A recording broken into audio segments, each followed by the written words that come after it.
Olá, pessoal! Meu nome é Mônica Siqueira, professora de matemática da Rede Estadual de Educação do Rio de Janeiro. Hoje vamos falar um pouco sobre conjuntos numéricos, números reais na reta numérica, informações e dados em gráficos e tabelas, pontos no plano cartesiano, expressões algébricas e função. Os conjuntos numéricos reúnem diversos conjuntos, cujos elementos são números. Eles são formados pelos números naturais, inteiros, racionais, irracionais e reais. O conjunto dos números naturais é representado por N. Ele reúne os números que usamos para contar, incluindo o zero, e é infinito. Exemplo de alguns subconjuntos dos números naturais. N asterisco são todos os elementos do conjunto dos números naturais, exceto o zero. NP, conjunto dos números naturais pares. NI, conjunto dos números naturais ímpares. P, conjunto dos números naturais primos. O conjunto dos números inteiros é representado por Z. Reúne todos os elementos dos números naturais, N, e seus opostos. Assim, conclui-se que N é um subconjunto de Z. N está contido em Z. Alguns exemplos de subconjuntos dos números inteiros. Z asterístico, conjunto dos números inteiros não nulos, ou seja, sem o zero. Z mais, conjunto dos números inteiros e não negativos.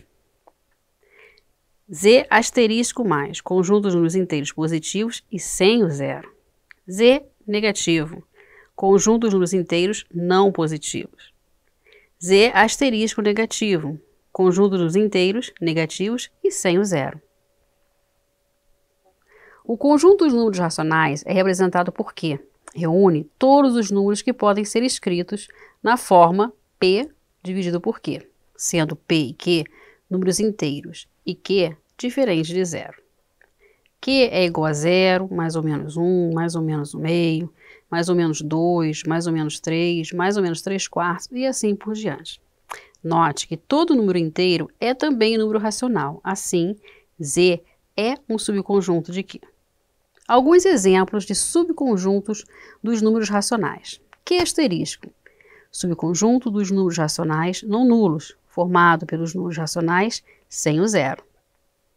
Q mais, subconjunto dos números racionais não negativos, formado pelos números racionais positivos e o zero. Q asterisco mais, subconjunto dos números racionais positivos, formados pelos números positivos sem o zero.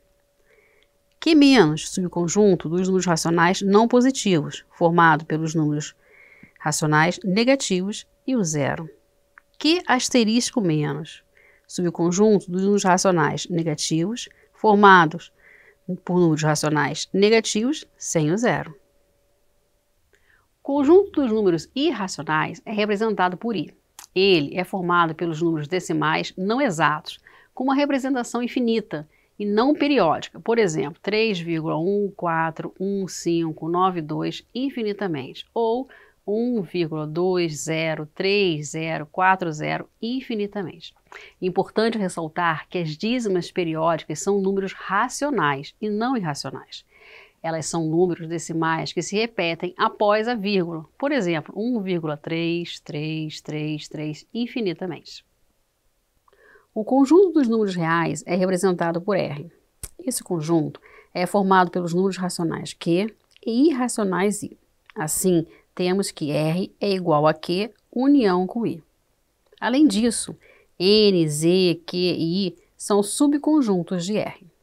Mas observe que se um número real é racional, ele não pode ser também irracional.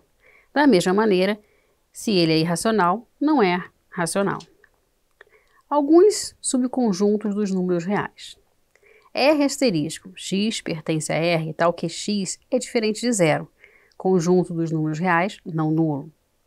R mais x pertence a R, tal que x é maior ou igual a zero, conjunto dos números reais não negativos.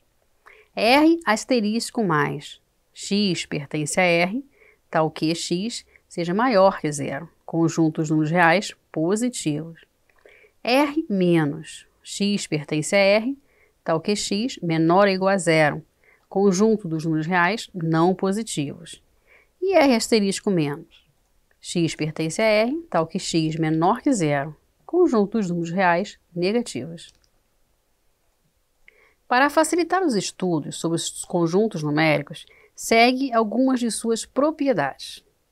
O conjunto dos números naturais, n, é um subconjunto dos números inteiros, z. N está contido em z. O conjunto dos números inteiros, z, é um subconjunto dos números racionais, z está contido em q. O conjunto dos números racionais, q, é um subconjunto dos números reais, r.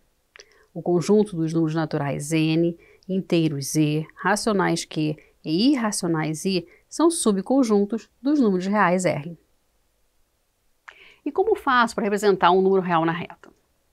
O conceito que permite que as retas sejam relacionadas aos números é o de função. As retas numéricas são uma relação bionívoca entre os números reais e os pontos da reta. Isso significa que cada ponto da reta é representado apenas por um número real e que cada número real representa apenas um número da reta. Essa relação pode ser comparada às funções bijetoras. Os resultados dessa relação e da construção das retas numéricas, já discutida anteriormente, e são os seguintes as propriedades. O número mais à direita é maior que o número mais à esquerda. À esquerda da origem ficarão todos os números negativos. O número negativo sempre é menor que o número positivo. Agora que você já aprendeu a localizar o número real na reta, vamos conhecer o plano cartesiano. Você sabe o que é um plano cartesiano? O plano cartesiano é um sistema de coordenadas constituído por duas retas numeradas, x, ou eixo das abscissas, que é a horizontal, e y, ou eixo das ordenadas, que é o vertical, conforme pode ser visto na figura. O plano cartesiano é dividido em 4 partes denominadas quadrantes, conforme mostra a figura. Para exemplificar, vamos identificar a localização dos pontos 2 e 1, menos 3 e 2, menos 2 e menos 2 e 3 e menos 3.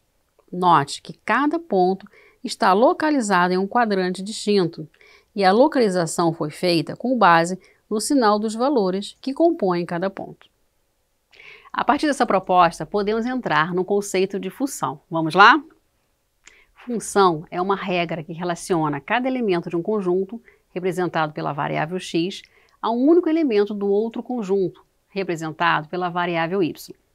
Para cada valor de x, podemos determinar um valor de y. Dizemos, então, que y está em função de x. Importante ressaltar que toda função é uma relação, mas nem toda relação é uma função. Vamos ver um exemplo de aplicação de função. Você se lembra como se acha a área de um quadrado? Isso mesmo, multiplicando o valor do lado por ele mesmo. Pois isso é uma relação, e podemos expressar essa relação pela fórmula matemática, área é igual a lado vezes lado. Observe a tabela. De acordo com a tabela, notamos que o valor do lado se modifica, ou seja, é uma grandeza variável. E o valor da área também varia, ou seja, também é uma grandeza variável. Para cada valor do lado, associamos um único valor da área. Não existe nenhum valor de lado que não consigamos encontrar o respectivo valor de área. Por isso, podemos dizer que a área é uma função do lado do quadrado e a fórmula matemática dada como relação área é igual a lado vezes lado é chamada lei de associação ou fórmula matemática. Dizemos que na função área do quadrado, o número 2 da coluna da esquerda se relaciona com o número 4 da coluna da direita. O número 5 da esquerda se relaciona com o 25 da direita e assim sucessivamente. Essas relações podem ser representadas também com conjuntos. Neste início de estudos, teremos somente duas variáveis em sua lei. No nosso exemplo são L é igual a lado, A é igual a área é igual a L ao quadrado. L é nossa variável independente, pois o tamanho independe de outros fatores, ou seja, posso colocar qualquer valor para o lado sem ter que obrigatoriamente antes mexer em outro lugar. A é a nossa variável dependente, pois depende do tamanho do lado, ou seja, não conseguimos modificar a área sem antes modificar o lado. Chegamos ao final. Como adquirimos informações sobre a matemática e suas aplicações no nosso dia a dia? Continue estudando. Até o nosso próximo encontro.